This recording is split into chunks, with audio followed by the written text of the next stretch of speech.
음악과 스토리 그리고 수다가 있는 수요일 밤이죠. 김기수의 돌직구 타임 진행의 이선주입니다.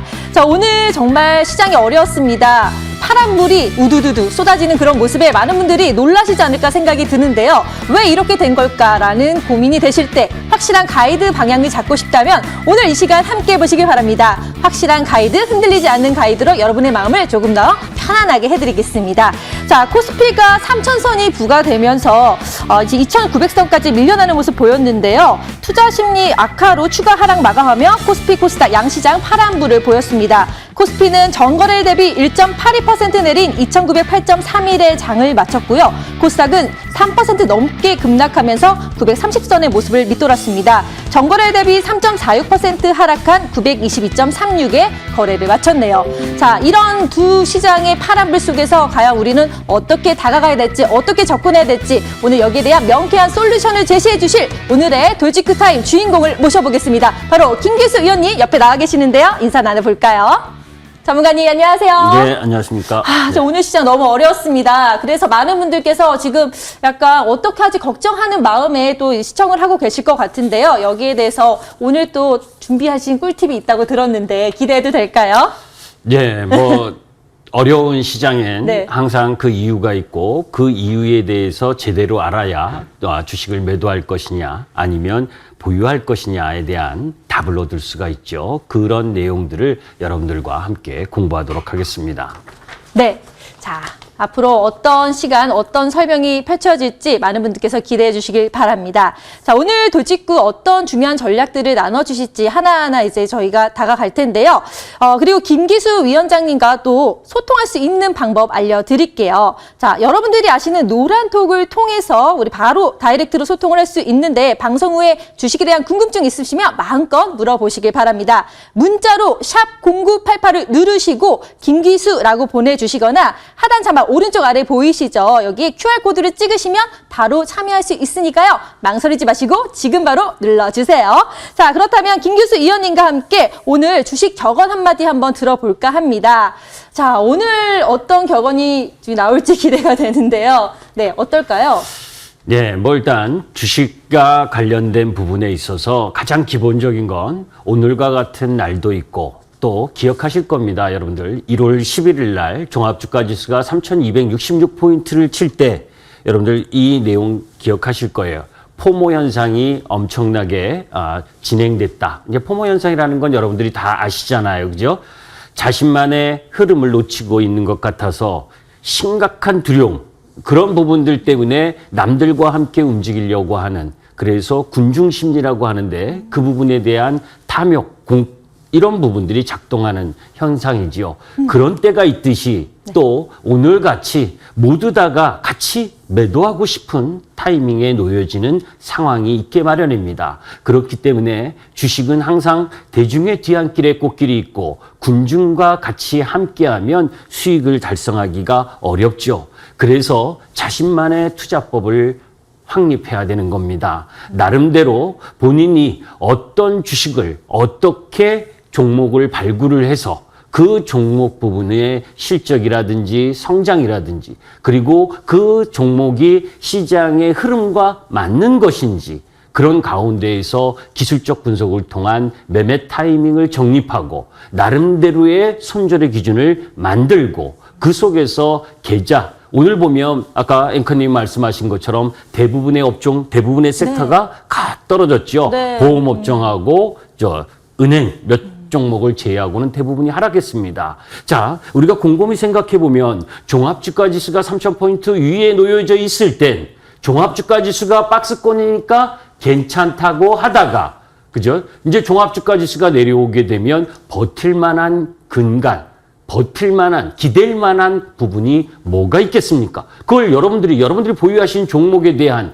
나름대로의 기준을 갖고 있어야 이 폭풍우 같은 시장의 지수의 움직임을 견뎌낼 수 있을 것 아닙니까? 그래서 그와 관련된 내용은 조금 이따 자세하게 설명을 드리도록 하겠습니다. 네, 정말 중요한 말씀 해주셨습니다. 자신의 투자법을 확립하라. 그런데 사실 이렇게 중구난방의 이 시장에서 어떻게 확립을 해야 될지, 내 의견이 맞는 건지 고민이 되신다면 오늘 하나씩 좀 체크해 보시는 시간 가져보셨으면 좋겠어요. 그리고 제가 알기로는 또 많은 CEO분들이 역사책을 좋아한다고 해요. 왜냐하면 과거를 알아야 현재와 미래까지도 일맥상통하게 이어지기 때문인데요. 그래서 이 코너를 바로 준비한 게 아닐까요? 과거를 통해 현재를 보는 시간이죠. 라떼는 마리아를 통해서 오늘 이 시장을 보는 눈을 크게 키워보도록 하겠습니다. 위원님, 자, 어떤 내용일까요? 예. 자, 뭐 9월 달에 네. 사실은 9월이 시작을 하면서 이런 여러 가지 정책 노이즈, 미국 시장에 약세를 보일 수가 있다. 그렇기 때문에 9월의 수익에 대한 욕심은 자제할 필요가 있다는 말씀을 먼저 드렸었습니다. 그래서 그 우려스러웠었던 가장 기본적인 세 가지가 미국의 디폴트 우려, 그리고 인프라 투자 법안의 통과 여부, 그리고 연준 의장의 지명, 이와 관련된 이야기는 9월부터 계속 여러분들께 말씀드렸었던 거고, 그 우려가 현실로 나온 게 아쉬운 거죠, 지금. 맞아요. 네. 그죠? 그런 가운데에서 경기 모멘텀도 지금 부족한 상황이고, 자, 그런 흐름들에 대한 부분, 그 세 가지 중에 이제 미국 디폴트 우려와 관련된 부분에 있어서는, 여러분들 10월 18일 날 이전에 이제 앨런 재무장관이 계속 이야기하면서 10월 18일 날 해소해야 된다라는 부분, 그리고 나름대로 민주당과 공화당 이 부분 속에서 해소하려고 하는 노력을 하고 있어요. 그런 가운데 인프라 투자 법안 부분 역시 마찬가지입니다. 이게 미국도 정치적 노이즈가 지금 엄청나게 심한 게, 그죠? 민주당 내에서도 급진자파가 있고 중도파가 있고, 공화당 내에서도 또 이 급진 우파가 있고 또 중도파가 있습니다. 그러니까 서로의 이해 득실에 따라서 그 법안 통과에 대한 부분에 조율이 남아 있는데, 3조 5천억의 인프라 투자 법안을 한 1조 9천억에서 2조 5천억으로 좀 축소해서 통과시키려고 하는 부분에 지금 말이 오가고 있는 중이죠. 그런 가운데에서 파월 의장 연임 여부와 관련된 부분이 또 하나의 숙제인데, 파월 연준 의장, 그러니까 이 16번째 의장입니다. 파월 연준 의장이. 그리고 실질적으로 FOMC 회의의 이 의장은 2년 연속 연임이 관행이에요. 그런데 그런 상황 속이었기 때문에 앨런 재무장관도 나름대로 파월 연준 의장의 이 연임을 지지하고 있고, 그런데 그 밑에 있던 분들, 그죠? 예, 보스턴 연은 총재하고 댈러스 연은 총재, 이 주식 부적절한 투자 논란, 그리고 또 2인자인 이 클라리다 부의장 역시 채권에서 주식을 옮기면서, 우리로 말하면 이 기업에서 내부자 거래했다는 거거든요. 그죠? 좋은 정책 발표하기 전에 채권에서 주식으로 넘어가면서. 그러니까 의장의 이 관리 하에 제대로 관리를 하지 못했기 때문에 리더십에 문제가 있는 것 아니냐라고 하는 민주당 의원의 일부 반대가 있는 부분. 왜 이게 중요하냐? 사실 비둘기파잖아요, 파월 연준 의장이. 그 비둘기파의 파월 연준 의장의 이 대척점에 서 있는, 그러니까 그 분이 이제 이 차기 연준 의장 후보자로 거론되는 부분이 라이엘 브레이너드 연준 이사입니다. 이 7년 동안 연준 총재를 했는데 이 부분은 좀 강경파예요. 그러니까 파월 연준 의장의 비둘기파적인 성향하고는 좀 틀려서 은행 규제를 강화하고, 그리고 또 헤지펀드의 위험 선호를 우려하면서 가상자산 투자 열기를 경고하는 쪽, 이런 부분이 왜 중요하냐면, 파월 이 FOMC 연준 의장이 바뀌는 흐름들 속에서 이 은행의 규제나 이런 강화 쪽으로 매파적으로 바뀌게 되면 글로벌 투자하고 있는 비중에 있어서의 비중을 축소할 수 있다라고 하는 우려도 있는 거거든요. 그러니까 이러한 부분들인데, 실질적으로 80%, 90% 연임될 가능성이 높던 부분이 지금 한 60, 70%대로 내려오긴 했어도, 공화당과 민주당 이 서로 이 양당에서의 지지를 일정 정도 받는 파월이 될 가능성은 아직은 많은 상태다라고 보시면 됩니다. 조금 전에 이야기했었던 파월과 경쟁하고 있는 이 브레이너드 연준 이사는 또 이 기후변화와 관련된 부분도 엄청난 관심을 갖고 있다라고 보시면 돼요. 이 IPC 6차 보고서에서 기후변화가 금융위기에 준하는 위협이라고 이런 이야기를 하는데 그 근간에 대해서는 제가 지난번에 설명을 드렸었는데 여하튼 이런 조금 강경한 흐름의 이 파월 연준 의장의 대척점에 서 있는 후보자가 있다라는 말씀이고 그런 가운데에서 사실은 9월 29일 날 파월과 앨런이 그죠? 서로 이 시장 그동안 일시적이라고 봤었던 인플레이션 우려 이런 부분에 대한 부분을 조금 내년 올해 하반기뿐만이 아니라 내년 상반기 초까지 갈 수 있다라고 하는 이런 우려까지를 계속 이야기를 하면서 이전보다 애매모호한 형태를 취하고 있기 때문에 지금 여러분들이 알고 계시는 그린플레이션 이 부분 흐름들 때문에 지금 시장이 오늘도 약세를 보인 이유다라고 보시면 됩니다. 그 부분이 이제 차트로 보시면 이 생산자 물가의 폭등 이 부분이 공급층 물가 폭등 현상까지 각오를 미치고 있는 거고 그리고 미국의 CPI 기준 연말 5%대 이게 내년 상반기까지 지속될 수 있다라고 하는 부분 이런 우려가 같이 작용을 하면서 인플레이션 그리고 미 국채 금리의 상승을 가져오고 있는 중이다라고 보시면 되겠습니다. 네, 정말 깊이 심도 있는 분석을 해주셨는데요. 이 라떼는 마리아라는 코너를 통해서 과거에 어떤 이슈가 있었는지 그리고 그게 현재 시장에 어떠한 영향을 주는지를 말씀해 주셨어요. 사실 우리가 주식 공부를 할 때 비둘기파, 매파의 뭐 대립 여부라든지 또 FOMC 연준 의장이 누가 될지에 따라서 전반적인 정책의 흐름이 변화되고 거기가 시장에 어떤 영향을 주는지 이런 것들을 알게 되는데 주식을 하다 보면 실전 매매를 하다 보면 좀 간과하게 되는데 오늘 거기에 대해서 딱 짚어주시면서 이제 앞으로 또 어떤 흐름이 될 건지를 또 말씀해 주셨으니까 잘 참고해 주시길 바랍니다. 자, 그렇다면 이제는 과거를 돌아봤으니까 현재를 봐야겠죠. 현재의 시장 이슈에 대해서 한번 점검해 볼까요? 전문가님 어떻게 보고 계시나요? 자, 오늘 시장을 여러분들이 한번 복귀해 볼 필요가 있습니다. 네. 실질적으로 어제 우리 시장이 하락을 했고 그런 가운데에서 미국 시장이 반등을 했죠. 네. 그래서 아침 시장 강하게 출발을 했는데 기대했었어요. 어제의 네. 저점을 깨버렸습니다. 맞아요. 자, 그런데 실질적으로 외국인들의 현물 매도가 그렇게 거셌느냐라고 본다면 그렇게 거세지 않았거든요. 네. 그러니까 매도 금액 자체는 그렇게 크지 않았고 그리고 항상 지수가 하락을 할 때 보게 되면 개인들의 매수세가 강했습니다.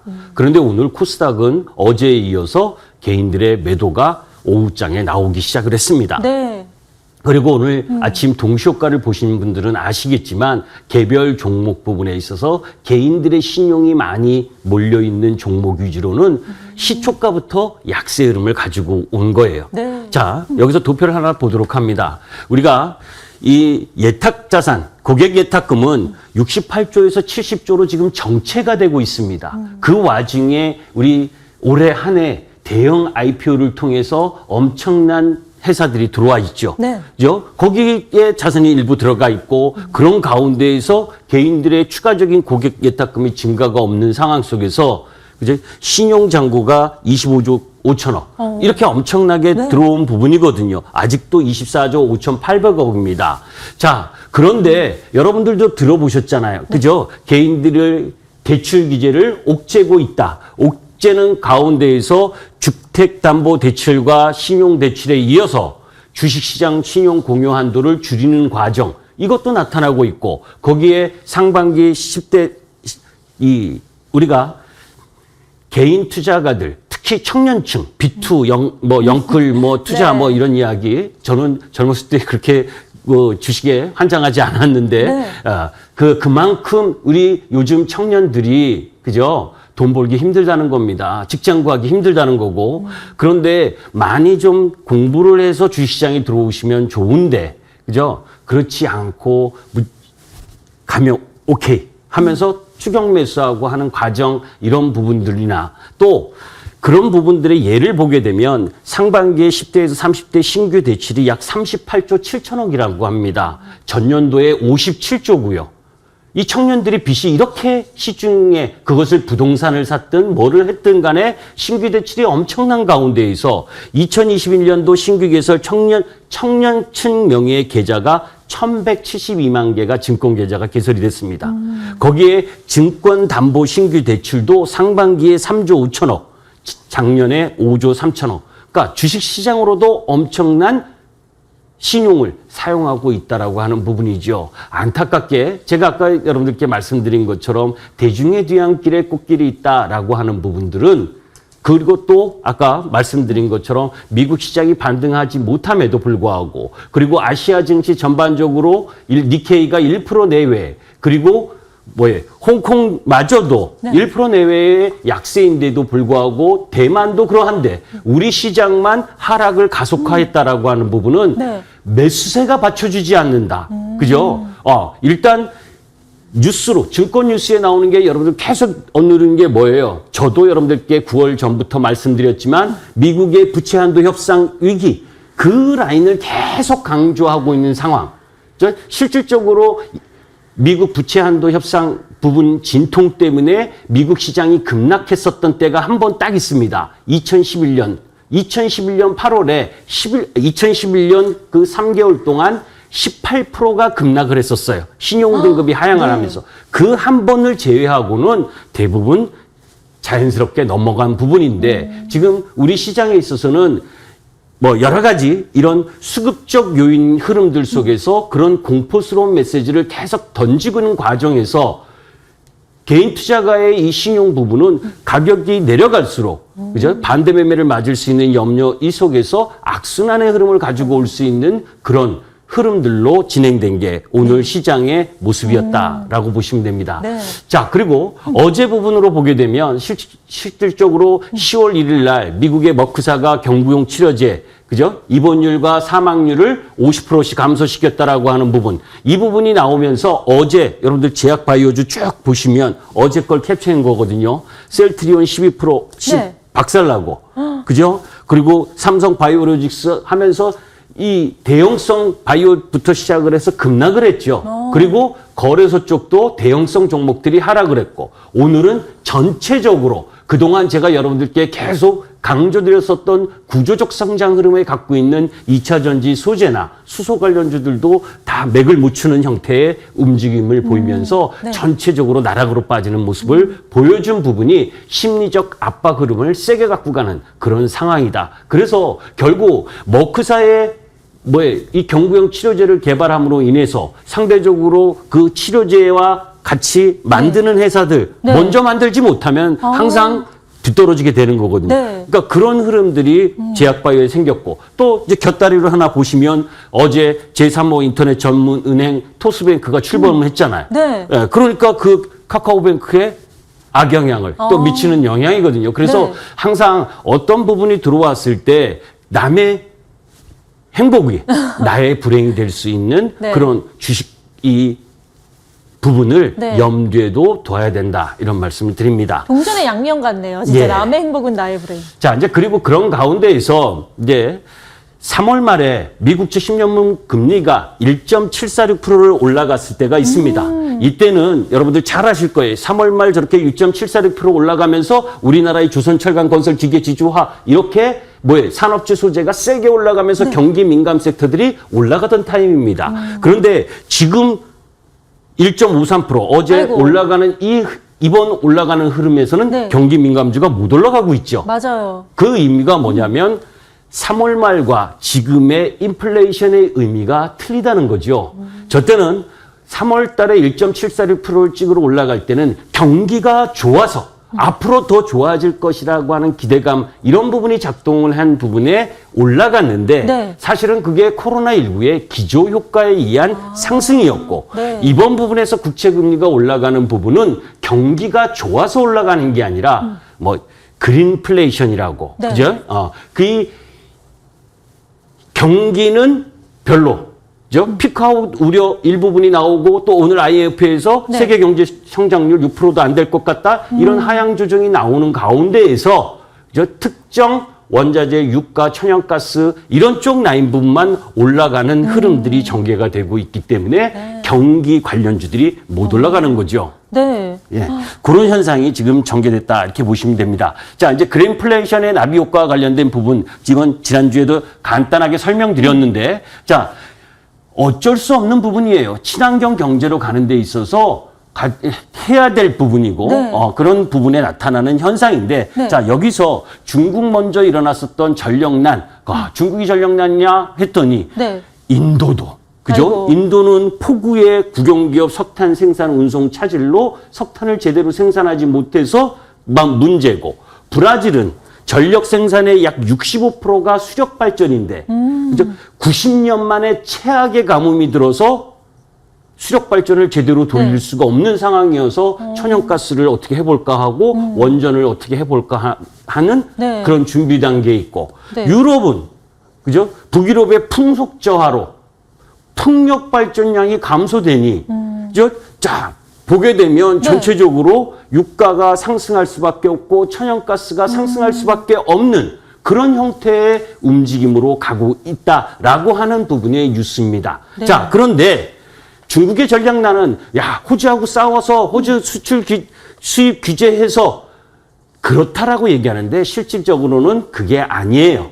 이미 호주산 수입 부분은 인도네시아와 러시아산으로 대체했고 중국의 수입산 연료탄 의존도는 네. 3.63%밖에 안 돼요. 얼마 안 되네요. 얼마 되지 네. 않아요. 그러니까 너무 크게 부각을 한 부분이다라고 보시면 되고 네. 자, 그런 가운데 이 중국의 전력난이 화두로 들어선 부분은 네. 중앙정부하고 그리고 지방정부하고의 이 정책적 흐름이 안 맞는 부분에서 나온 거거든요. 네. 중앙정부가 탄소 중립 위해서 지침을 마련해서 네. 그걸 제대로 지키지 못하면 경고장을 날립니다. 빨갛게. 와. 여기 밑으로도 쭉 있는데 네. 좀 생략을 했는데 그러니까 막 정전 끊고 단전하고 극단적이네요. 공장 못 돌리게 네. 하고 네. 네, 중앙정부 말 잘 들어야 되잖아요. 그죠? 공산당이니까.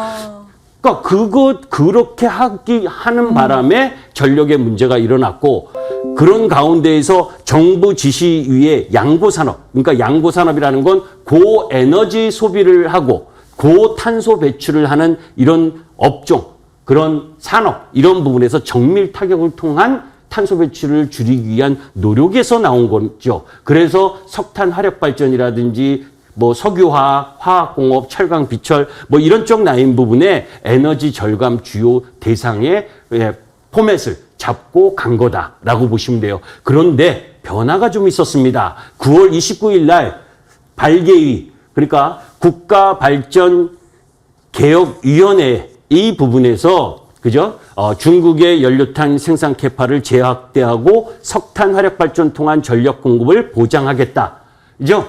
이제 이런 부분들을 발표를 했기 때문에 중국의 전력난은 앞으로 나아질 수 있는데 중요한 건 이제 10월 달 비수기를 이후에는 또 11월, 12월 겨울철 이 혹한이 발생하는 구역에 들어가기 때문에 이러한 이 그린플레이션발 이 천연가스라든지 석탄 가격의 상승 이런 부분들이 좀 더 지속될 수 있다라고 하는 우려가 나오고 있는 부분이다라고 보시면 되고 결론은 이런 그린플레이션의 가장 큰 중점을 발생시키는 요인이 결국 기후변화, 그죠? 기후변화 환경과 관련된 부분에서 탄소 중립으로 가는 부분의 흐름에서 나오고 있는 피할 수 없는 부분이다라고 보시면 되겠습니다. 네, 현 시장에 대해서 정말 아주 디테일하게 분석을 해 주셨습니다. 일단 테이퍼링 가시화 유동성 파티가 종식되면서 경구용 또 코로나 치료제 이슈, 거기에 그린플레이션 효과까지, 그리고 또 중국의 글로벌 전력난 심화와 함께 이 중국 이슈까지도 또 심도 있게 말씀해 주셨는데 우리가 흔히 접하는 기사 또 전문가님, 위원님이 보시는 그 기사 또 디테일의 차이가 있다는 걸 확인해 볼 수가 있었습니다. 자, 이렇게 방송을 보시면서 진짜 이 현 시장에 이런 문제들이 있어서 오늘 시장의 급락이 연결이 될 수밖에 없구나라고 생각이 드시고 보다 디테일하게 자세하게 좀 질문도 하고 싶고 실시간으로 공감하고 싶다 하시는 분들은 여러분들이 아시는 노란톡을 통해서 계속 소통하실 수가 있습니다. 소통 방법 아주 친절하게 알려드릴게요. 자, 아래 보이시면요. 문자로 샵 0988을 누르시고 김기수 위원님의 이름을 또 찍어서 문자를 전송을 해주시면 되고요. 또 QR코드 보이시죠? 여기에 딱 카메라로 입력을 하시면 바로 연결이 되니까요. 참 쉽죠? 자, 아주 손쉽게 이어지실 수가 있습니다. 노란톡을 통해서도 소통하실 수 있지만 가장 중요한 건 본방사수입니다. 여러분, 지금 이제 김기수 의원님의 돌직구 방송이 시작되니까요. 계속해서 주목해 주시길 바랍니다. 곧 만나 뵐게요.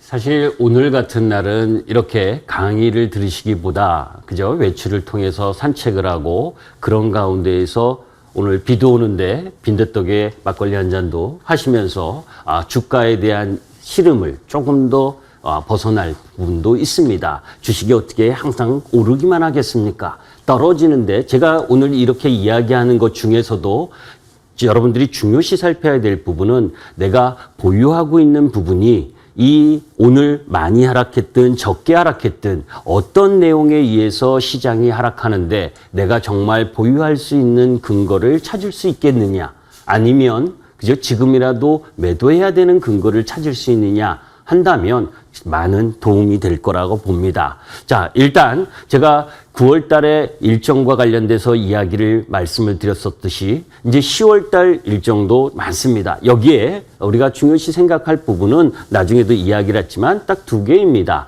다음 주 우리 시장에 옵션 만기일이 있다. 그죠? 그리고 이번 주 금요일 부분에 미국의 고용과 관련된 부분, 이 부분이 놓여져 있다. 그죠? 그 이후 부분에 있어서는 다음 주에도 이야기할 시간이 있으니까 넘어가도록 하고요.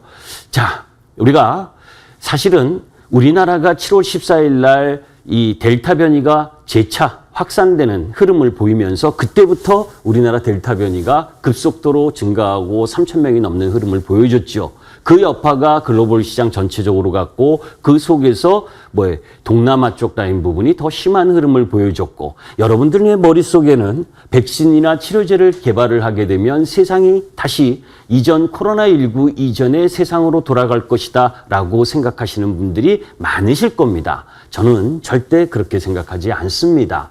위드 코로나가 온다 하더라도 결국은 우리는 독감처럼 코로나를 달고 살아야 되는 부분이지요. 실질적으로 보게 되면 코로나의 치명률도 치사율도 그렇게 높지 않잖아요. 자, 그런 가운데에서 경기 모멘텀 둔화를 확인하는 매크로 지표, 이것도 지난주에 얼핏 설명을 드렸었던 부분이기 때문에 길게 하진 않고 궁극적으로 OECD 선행지수의 방향성 전환이 일정 정도 진행됐다. 그죠? 그런 흐름들에서 진행됐기 때문에 그런 가운데에서 경기에 대한 모멘텀이 일정 정도 소멸되는 과정이 지금 진행되고 있고, 그런 가운데에서 미국 시장에 우리의 수출을 하게 되면 미국에서 소매 판매가 잘 나와줘야 되는 그런 흐름이잖아요. 그러면 미국이 그런 구매력을 갖고 있느냐? 그런데 이 긴급 지원금 종료, 그리고 테이퍼링을 실시할 거고, 앞으로 인플레이션 이 부분 때문에 금리 인상의 속도를 빨리 가져올 수 있다라고 하는 우려, 이런 부분들이 작용을 하니까 여러분들이 돈이 있다고 그죠? 팍팍 쓸 수 있는 부분이 아닌 상황으로 지금 가고 있다라고 하는 내용입니다. 그런 가운데에서 아까 보셨듯이 생산자 물가지수가 최근 10년대 최대 수준의 상승률, 이런 부분들이 진행되다 보니까, 자, 여기서 아주 쉽게 설명할 겁니다. 무슨 얘기냐? 유가가 올라가고 천연가스가 올라가고, 여러분들 우리나라니까 그나마 전기료가 싼 편이잖아요. 그죠? 해외로 넘어가면 전기료 엄청나게 비쌉니다. 그죠? 그럼 전기료가 비싸다는 건 뭐예요? 기업의 생산을 하는 데 있어서 단순하게 전기료만 가지고도 기업이 부담해야 될 비용이 늘어나는 거지 않습니까? 아쉬운 건 그죠? 그저께 오펙 플러스에서 현행 40만 배럴 증산하던 걸 80만 배럴 정도까지 더 늘려잡기를 바랬는데 그냥 기존대로 가겠다. 그러면서 유가가 80불까지 올라오는 흐름을 보였잖아요. 그죠? 그런 흐름들이 나타나다 보니까 시장의 천연가스도 같이 동반 상승을 하고 그런 부분들이 인플레이션 우려를 자극하고 FOMC 회의 입장에서는 난감할 겁니다. 일시적으로 인플레이션을 바라봤는데 그죠? 잠시 흘러갈 거라고 보는데 천연가스 수직으로 올라가 유가 80불 그냥 다이렉트로 가고 있어. 그죠? 그러니까 그런 흐름들이 진행되고 있다니 그 부분을 잡고자 테이퍼링을 빨리 하고 금리 인상을 빨리 해서 잡게 되면 경기의 흐름 부분이 또 식어지는 그래서 그 부분이 스태그플레이션에 대한 우려를 가지고 올 수 있다라고 하는 부분이 함께 작동되는 거죠. 그래서 지금 진퇴양난의 FOMC 회의고 또 그것에 대해서 과잉 반응하고 있는 시장인 모습입니다. 자, 그런데 우리가 잊어버린 게 있습니다.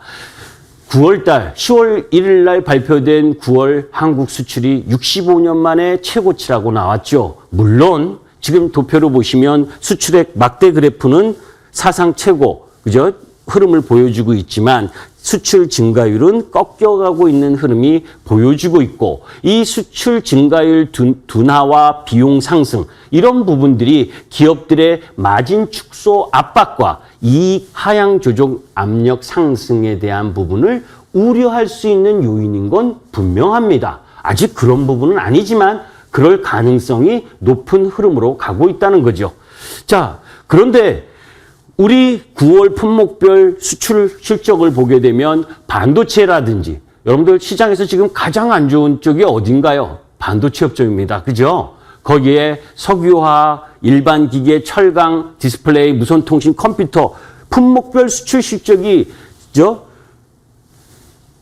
엄청나게 좋게 나온 상황임에도 불구하고 우리 시장은 미국 시장의 불안함 그리고 우리나라 자체만의 수급적인 불균형 이런 부분들이 작동을 하면서 하락하고 있는 모습을 지금 보여주고 있는 거예요.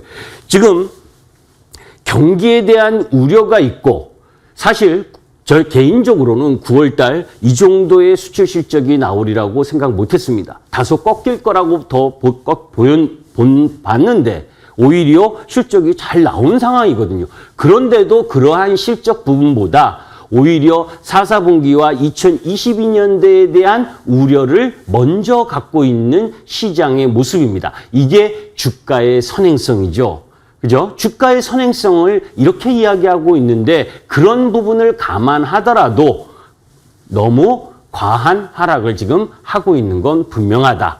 지역별로도 우리나라는 중국의 17.3%가 증가하고 아세안 16.8%, 미국, EU 골고루 15% 이상의 증가율을 보이면서 지역별 그리고 품목별로도 아주 양호한 9월 수출 흐름을 보여주고 있다. 특히 조업일수가 추석 때문에 이틀 부족한 가운데에서도 달성한 이런 부분에 대해서는 이런 흐름들은 전혀 시장에 반영되지 않고 그죠? 오직 미국 시장, 그죠?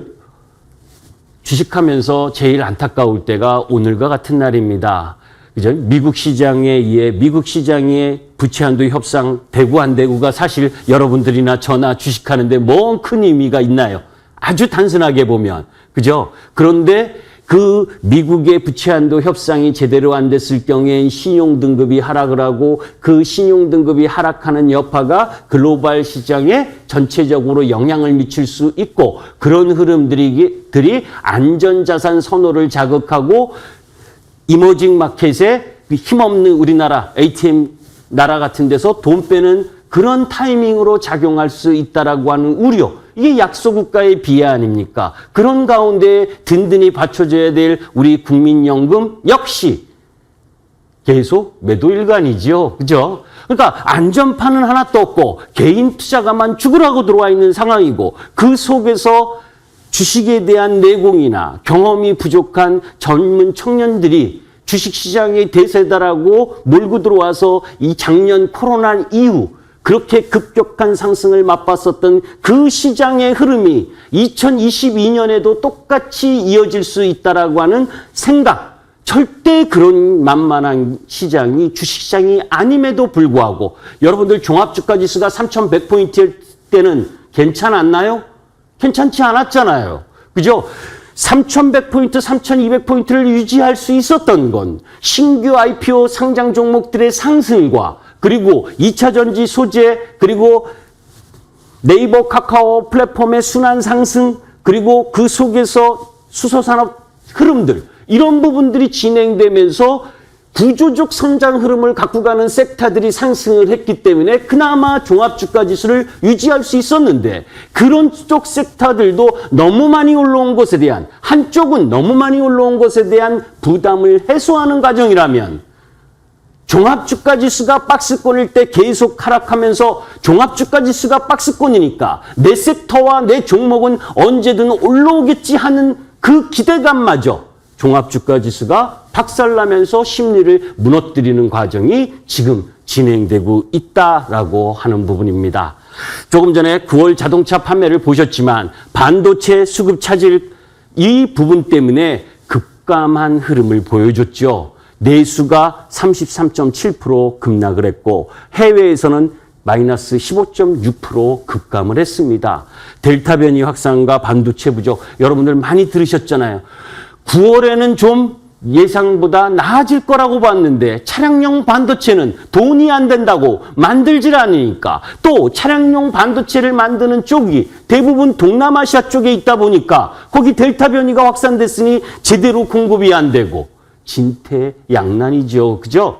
글로벌 공급망 교란 현상이 장기화되고 있는 부분 이걸 해결되려면 결국 동남아 국가들의 델타 변이 감소가 내려가야 되고 아니면 백신에 대한 지적 재산권을 풀어서 가난한 국가들이나 잘 못 사는 국가들에게 백신을 원활하게 공급시켜 줄 수 있는 흐름으로 나아가 줘야죠. 그게 전 세계가 We are the world 하는 거 아닙니까? 그죠? 자, 그런 가운데 반도체 자동차 중심 전 산업군 공급망 차지 일일이 열거하지 않아도 너무나 많은 부분에 있어서 공급망 차질이 이루어지고 있다는 부분입니다. 안타깝습니다. 이거를 빨리 해결하지 않으면 이 반도체뿐만이 아니라 자동차 그리고 그 자동차에서 건설이라든지 다른 여타 부분까지 다 확산되는 흐름 부분들이 진행되고 있는 부분. 그러니까 경기는 좋아질 수 없는 환경이 지속되고 있는 가운데에서 물가만 올라가는 흐름들이 진행되고 있는 상황. 그 스태그플레이션에 대한 공포가 시장을 지배하고 있는 게 지금 시장의 약세고 그 약세를 해결할 수 있는 부분은 결국 뭐예요? 빠르게 델타 변이가 줄어들어야 되겠죠. 그죠? 그런 가운데에서 여러분들 운임률 한번 보세요. 그죠? 2020년에서 2021년은 이게 뭡니까 이게? 그죠? 애들 작전하는 작전 세력주도 아니고 차트가. 그죠? 이렇게 부담스럽게 올라가고 있으니 인플레이션 우려. 이런 부분들은 결국 우리가 아주 단순하게 생각하면 경기 민감주들에게 지금까지 이야기한 건 하나도 도움이 안 된다는 거예요. 왜? 이런 유가가 상승하고 천연가스가 상승하고 운임률이 상승하고 이런 부분들은 대부분 뭐예요? 기업들의 기업 비용을 더 증가시키는 요인으로 작용하는 부분이잖아요. 그러니까 경기 민감주 제가 계속해서 하지 않으셨으면 좋겠다라고 여러분들께 말씀드렸는데 오늘은 구조적 성장 섹터도 떨어졌으니까 만족하신가요? 구조적 성장 섹터도 조정이 들어왔습니다. 그죠? 그 조정이 들어온 부분 하루 정도 더 조정을 보인다면 그쪽 섹터를 공략의 포인트로 삼으셨으면 좋겠다라고 말씀을 드립니다. 자, 조금 전에 이야기한 스태그플레이션의 공포. 그죠? 유가, 천연가스, 원자재 가격 상승, 그래서 공급망이 불안해서 경기 위축. 그리고 테이퍼링, 부채, 한도 협상 리스크, 미중 무역 갈등, 재현 조짐, 그래서 투자 심리 위축. 그래서 글로벌 주요 증시가 고점 대비 얼마만큼 하락했느냐? 어제 기준입니다. 언거를 어제 작성을 했기 때문에 나스닥이 7.28%, 대만이 8.27% 하락을 했고 일본 니케이가 고점 대비 9.29%. 그런데 문제 있는 헝다그룹 관련 그리고 중국의 규제, 홍콩은 22% 논외로 하고 대한민국 왜 10.37%입니까 도대체?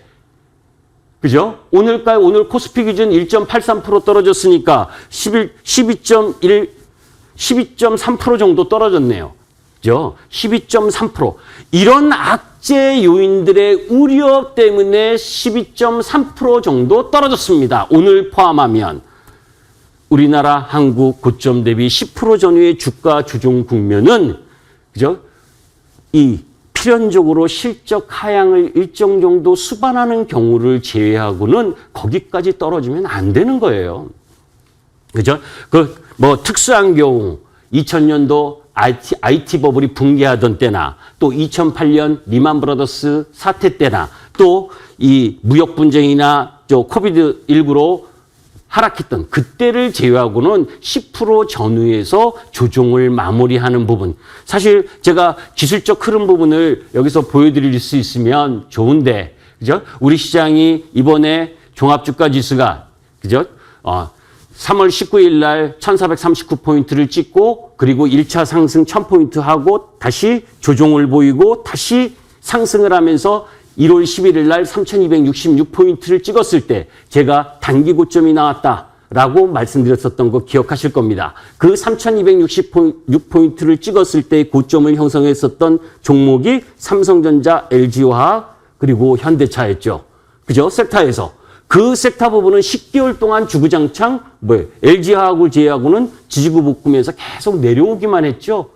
그죠? 아까 말씀드렸었던 저런 부담 요인이 작용하고 있기 때문에 이제 그러한 부분들 이제 어떡하라고? 예, 맞아요. 이러한 우려 때문에 9월 달에 여러분들에게 미리 이러한 내용들이 있을 거기 때문에 경기 민감 섹터를 조심하고 경기 민감 섹터보다는 구조적 성장 섹터를 접근하시는 것이 낫다.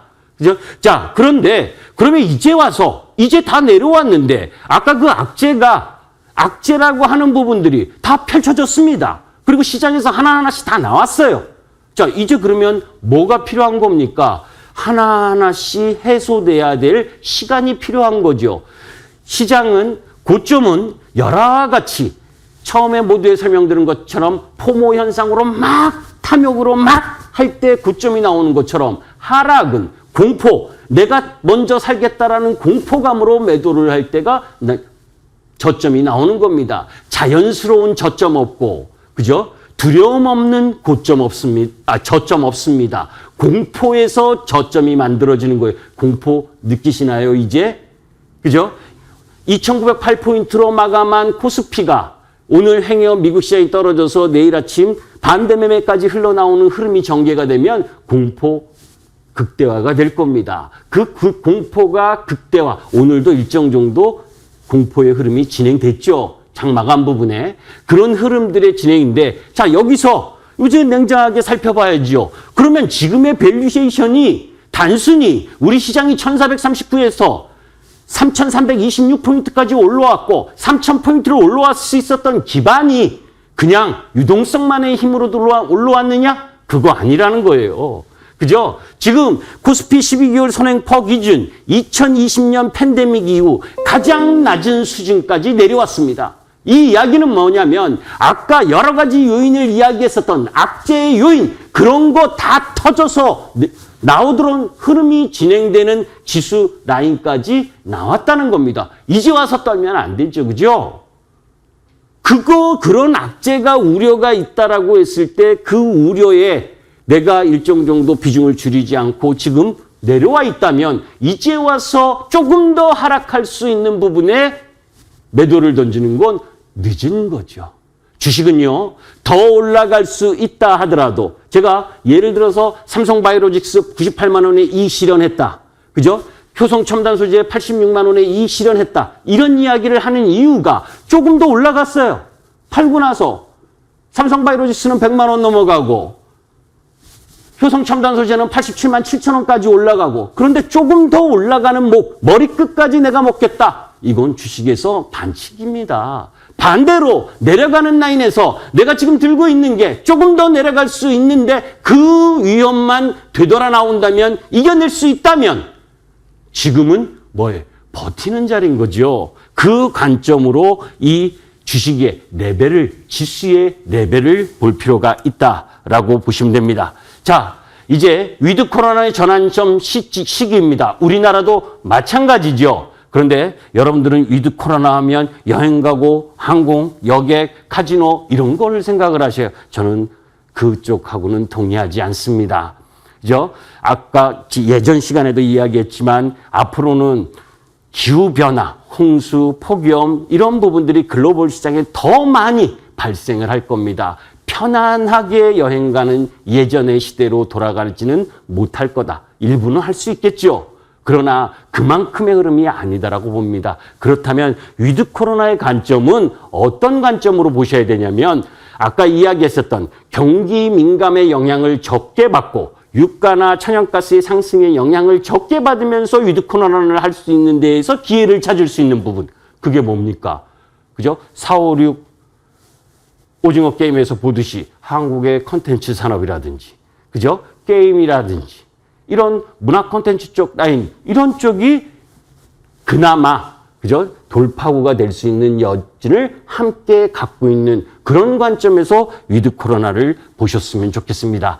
전 세계 확진자 수 둔화 조짐이라는 건 여러분들 알고 계실 거고 한국 백신 접종 비율도 지금 빠르게 증가하는 부분 1차는 70%가 넘어갔죠. 자, 여기서 확인하고 하실 분은 18일을 보고 하시면 되잖아요. 그죠? 그러나 주가는 항상 선행적으로 움직입니다. 그죠? 18일이 무슨 일이냐? 부채한도 협상 시한이다. 그런데 주가는 여기까지를 기다려주지 않고 그 이전에 저점을 만들 가능성이 높다는 거고 그 저점을 만드는 구역이 다음 주 옵션 만기일 것이냐 아니면 이번 주일 거냐 하는 부분. 이번 주에 8일에 미국 고용지표 그리고 14일 9월 FOMC 회의가 있고 그죠?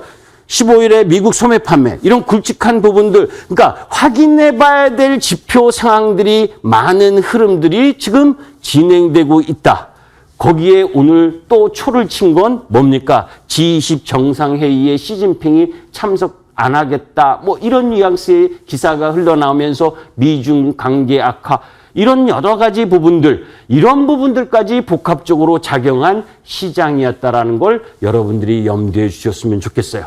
자, 그런 과정에 제가 친환경 투자 그러면서 그 친환경의 넓은 의미 이 부분과 관련된 여러분들 이야기를 많이 드렸고 에너지 패러다임의 전환기 그죠? 그 부분 속에서 오늘 조정을 많이 받았었던 이런 부분들 결국 요약을 하면 그린플레이션발 움직임이 진행되는 과정이기 때문에 경기 민감 섹터보다는 구조적 성장 흐름의 섹터 부분의 공략이 지금도 필요한 시점이다라는 쪽으로 마감을 하도록 하겠습니다.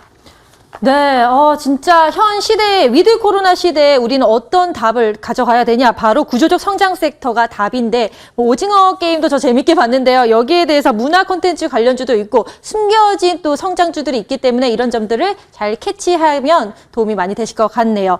또 방송 직후에 또 김기수 위원님이 준비하신 시간이 있다고 들었습니다. 바로 무료 방송인데요. 오늘 어떤 내용 준비해 주셨나요? 자, 이제 뭐 조금 전에도 다 설명을 드렸지만 그 속에서 이게 말로는 쉬운데 사실 대응하기가 쉽지가 않은 겁니다. 그죠? 원체 빠르게 진행되고 있는 부분이기 때문에 이 그린플레이션 시대의 투자 전략, 그래도 살아남을 섹터와 살아남을 종목 부분들에 대한 방법, 투자 방법과 관련된 부분을 아주 간단하게 말씀드리는 시간을 갖도록 하겠습니다.